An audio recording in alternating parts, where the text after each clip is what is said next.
सुरगाणा तालुक्यातील उंबरठाण जवळील सोनगिरी येथे शनिवारी सकाळी 10च्या दरम्यान जोरदार पावसाने आलेल्या पुरात वाहून गेल्याने कमाबाई तुळशीराम भोय वय 60 वर्ष या महिलेचा मृत्यू झाला।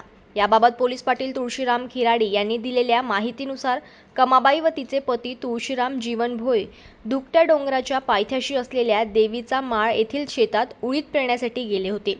त्याचवेळी जोरदार पाऊस सुरू होता। कमाबाई गावातील दुकानात आल्या होत्या। शेताकडे परतत असताना त्या पुरात वाहून गेल्या। सोनगी गावाशेजारी उंच धुकट्यावर मान नदी उगम पावते। नदीच्या या उगमापासून आखडीची झरी व गोठणीची झरी या दोन्ही झऱ्यांचा प्रवाह एकत्र येतात।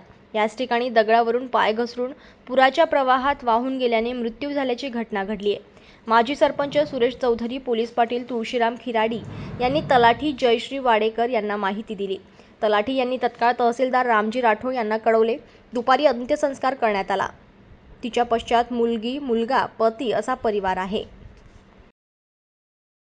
जनमत लाईव्ह न्यूजसाठी बोरगावमधून लक्ष्मण बागुल यांची रिपोर्ट।